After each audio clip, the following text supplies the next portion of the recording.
Hi అండి, నేను మీ వర్ష. మా ఊరి వంటలకి స్వాగతం అండి. ఈరోజు మా అమ్మ చేతితో వేడివేడి పలావ్ చేయించా.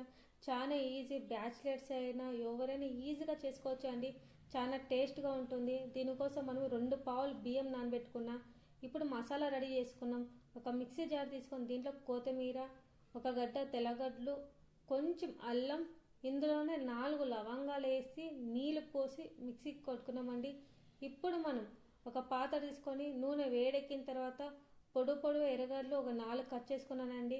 ఇదేసి బాగా ఫ్రై చేద్దామండి.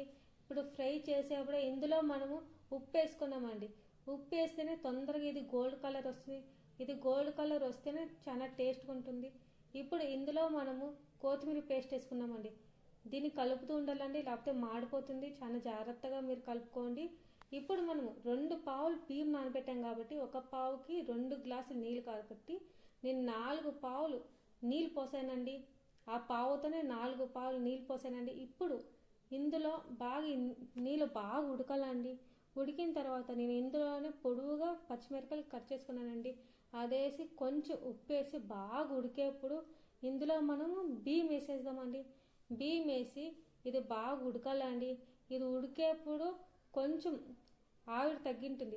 అప్పుడు మనం ఏం చేద్దామంటే నీళ్ళు బాగా తగినాక కొంచెం సిమ్లో పెట్టి మనం ఒక రాయి పెడదామండి. ఇప్పుడు మనం ఒక పెనం తీసుకున్నాం.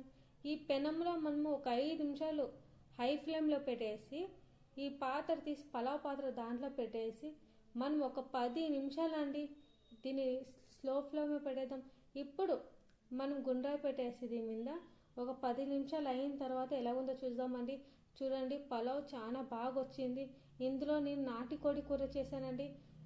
దీంట్లో కాంబినేషన్ చాలా బాగుంటుంది. మీరు ఏం చేసుకున్నా బాగుంటుంది. గుత్తొంకాయ కూర అయినా, తలమటన్ కూర అయినా, నాటుకోడి కూర అయినా, యాదైనా దీనిలోకి చాలా బాగుంటుందండి. ఒక్కసారి ఇంట్లో అందరూ ట్రై చేయండి.